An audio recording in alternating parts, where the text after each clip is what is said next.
Bonjour, je suis Christophe Adiel, CIO d'OTPM.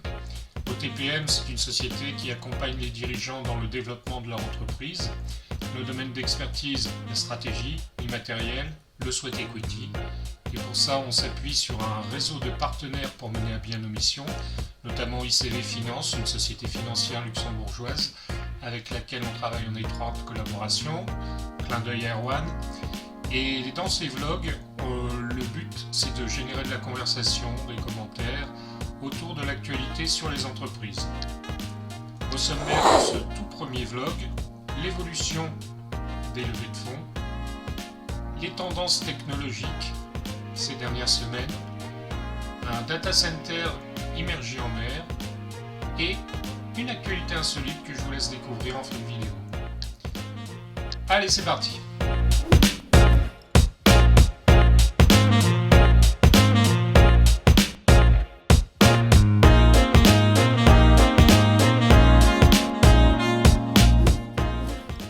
Le premier sujet de ce tout premier vlog, c'est un bond sur les levées de fonds.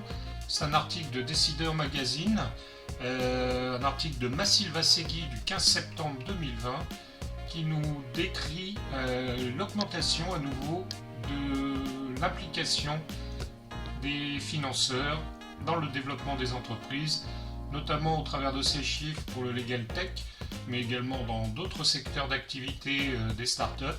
C'est une tendance qu'on constate également chez nous, chez nos propres clients, puisqu'il y avait des dossiers qui avaient été mis en pause avec la crise du coronavirus et qui sont à nouveau instruits, et j'espère que ça débouchera sur un financement de nos clients startups et autres.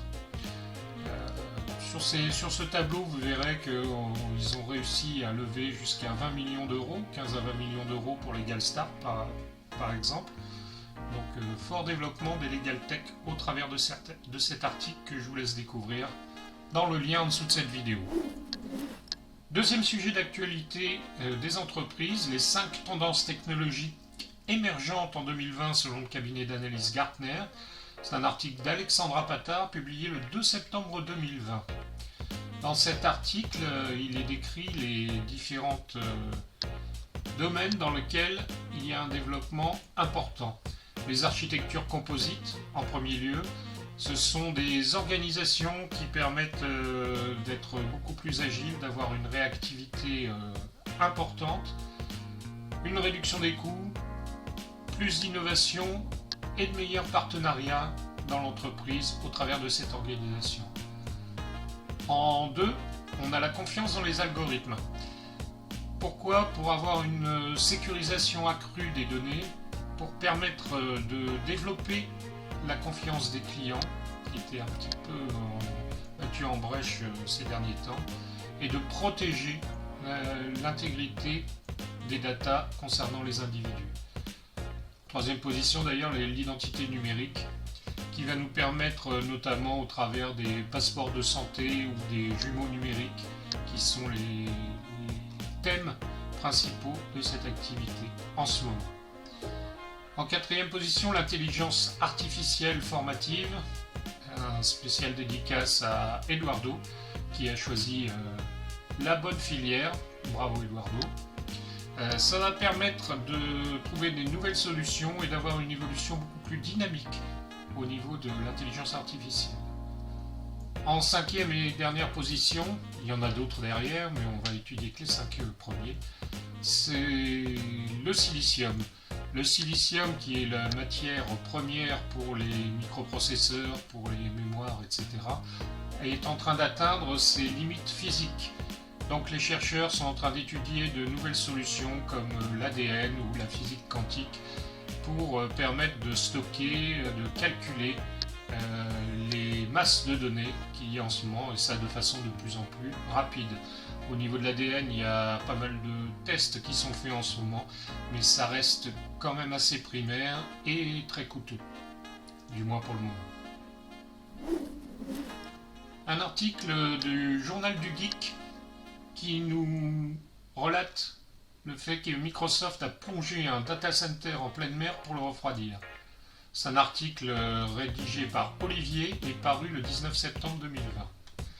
Vous voyez cette immense capsule, et bien c'est là-dedans que se trouve le data center, c'est-à-dire des serveurs de données.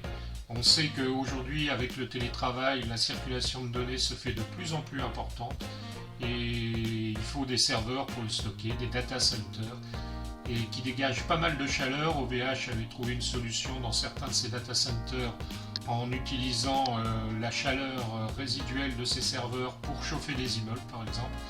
Microsoft essaye une nouvelle technique qui est d'immerger en pleine mer une capsule avec des data centers à l'intérieur, d'utiliser l'énergie marémotrice pour l'alimenter en énergie. Et ça, ils l'ont fait au large des côtes écossaises. Vous voyez l'intérieur de la capsule, c'est pas mal. Ils ont fait le test, ils ont remonté la capsule, ils l'ont analysée, ça a l'air d'être une belle réussite. Ces data centers représentent 27,6 pétaoctets, ce qui est énorme. Et ça a l'air d'être une technologie très prometteuse. Je vous laisse découvrir la vidéo qu'a faite Microsoft à propos de cette expérimentation, dont je suis sûr on parlera pas mal dans les mois prochains. En dernière actualité, une actualité insolite qui a été publiée par La Voix du Nord le 1er octobre 2020 et qui concerne 5 perroquets qui ont dû être mis en quarantaine car ils proféraient des insultes et des gros mots aux visiteurs qui venaient les voir. Il est gentil, Coco. Donc il s'agit de 5 perroquets gris du Gabon. J'espère simplement qu'ils ne vont pas contaminer leurs congénères en quarantaine et qu'on pourra les retrouver très très prochainement dans ce zoo en Angleterre. Voilà, c'était notre premier vlog chez OTPM. J'espère que ça vous a plu. Alors commentez, likez, partagez, générez de la discussion. C'est le but de cette série de vidéos. Je vous remercie et puis on se retrouve dans un prochain vlog. À bientôt.